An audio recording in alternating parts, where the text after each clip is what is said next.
So here with more, Ben Shapiro, editor-in-chief of DailyWire.com, with his thoughts on this controversy. Ben, good evening to you. You heard our conversation, and you heard the piece of sound there from Marc Lamont Hill talking about mediocre Negroes that he said were paraded, basically to check boxes for Donald Trump.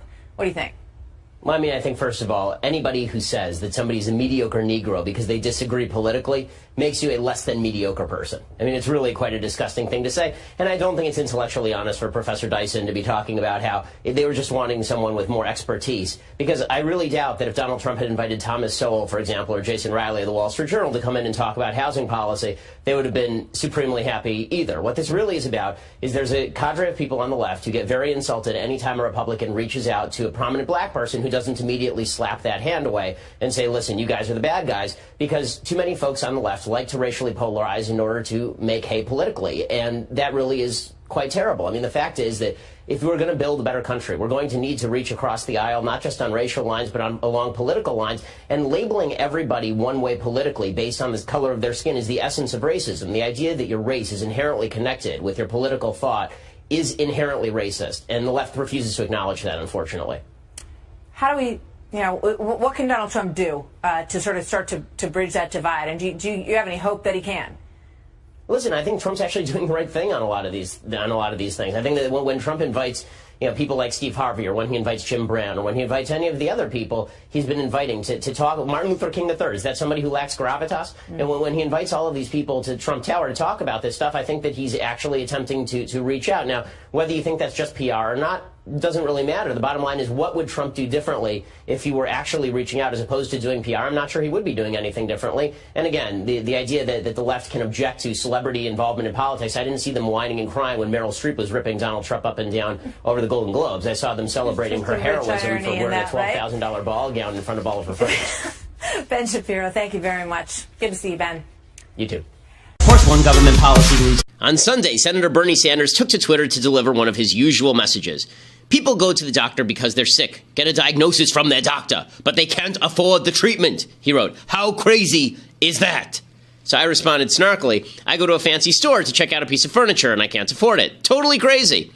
This, of course, prompted spasms of apoplexy on the left. How could I dare to compare medical care to furniture? Was I equating the two? Was I suggesting that the necessity of furniture was somehow comparable to the necessity of medical care? Of course not, because that would be stupid. I was pointing out that medical care is a commodity, and that in life, we are often faced with commodities we cannot afford. But this mere observation caused a ruckus on the left. Necessities don't compare to luxuries, said one angry tweeter. Bless characters like Ben Shapiro for demonstrating the complete soullessness of capitalist ideology, tweeted another. The idea here seems to be that unless you declare medical care a right rather than a commodity, you're soulless. That, as Marx might put it, necessity rather than autonomy creates rights. This is foolish, both morally and practically. Morally, you have no right to demand medical care of me. I may recognize your necessity, I may offer charity. My friends and I may choose to band together and fund your medical care. But your necessity does not change the basic math. Medical care is a service and a good provided by a third party. No matter how much I need bread, I do not have a right to steal your wallet or hold up the local bakery to obtain it. Theft may end up being the least immoral choice under the circumstances. That doesn't make it a moral choice or suggest that I have not violated your rights in pursuing my own needs. But the left thinks that declaring necessities rights somehow overcomes the individual rights of others. If you're sick, you now have the right to demand that my wife, who is a doctor, care for you. Is there any limit to this right? Do you have the right to demand that the medical system provide life-saving care forever to the tunes of millions of dollars of other people's taxpayer dollars or services? How exactly can there be such a right without the government rationing care or using compulsion to force individuals to provide it or confiscating mass sums of wealth to pay for it? The answer, nope, doesn't work that way. Rights that derive from individual need inevitably violate individual autonomy. In response to my tweet, my colleague New York Magazine's Jesse Singal wrote, quote, free markets are good at some things and terrible at others, and it's silly to view them as ends rather than means. That's not true. Free markets are expressions of individual autonomy, and therefore they are ends to be pursued in and of themselves. Now, practically, declaring medical care a right doesn't make it actually happen. Justice Ruth Bader Ginsburg said at one point she would model new constitutions on the South African Constitution, which guarantees, quote, everyone has the right to have access to health care services, including reproductive health care. The state must take reasonable legislative and other measures within its available resources to achieve the progressive realization of each of these rights. That's what the South African Constitution says. But the World Health Organization ranks South Africa somewhere near the bottom of the globe in terms of medical care. What happened? Why didn't the right self-actualize? Because medical care is a commodity. And if you treat it differently, that's stupid. To make a commodity cheaper and better, you need two things: profit incentive and freedom of labor. The government destroys both of these things in the healthcare industry. It decides medical reimbursement rates for millions of Americans, particularly poor Americans. This, in turn, creates an incentive for doctors not to take government-sponsored health insurance. It regulates how doctors treat with patients, the sorts of training doctors must undergo, the sorts of insurance they must maintain. All of this convinces fewer Americans to become doctors. Undersupply of doctors generally, and of doctors who will accept your insurance specifically, along with over-demand stimulated by government-driven health insurance coverage, that leads to mass shortages. The result, an over-reliance on emergency care, costs for which are distributed among government, hospitals, and insurance payers. So, what's the solution for poor people?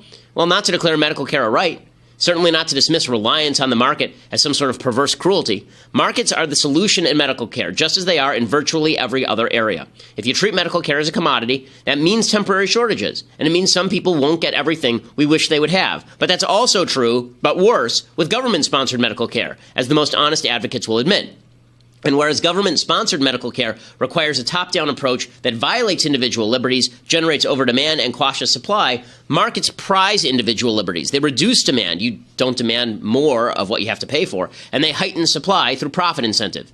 So, back to the furniture now. Let's say your life depended on this choice today. You either have to obtain an affordable chair or an affordable X-ray. Which would you choose to obtain? Well, if you're not stupid, you choose the chair. That's because there are lots of types of chairs, produced by scores of different companies, widely distributed. You could buy a $15 folding chair or $1,000 antique without the slightest difficulty. By contrast, to obtain an X-ray, you'd have to work with your insurance company, wait for an appointment, and then haggle over price. Why? Because the medical market is way more regulated, thanks to the widespread perception that healthcare is a right, than the chair market. Does that sound soulless? True soullessness is depriving people of the choices they require because you're more interested in patting yourself on the back by inventing rights than by incentivizing the creation of goods and services. In healthcare, we could use a lot less virtue signaling and a lot less government. Or we could just read Bernie Sanders' tweets while we wait in line for a government-sponsored surgery, dying, presumably, in a decrepit chair.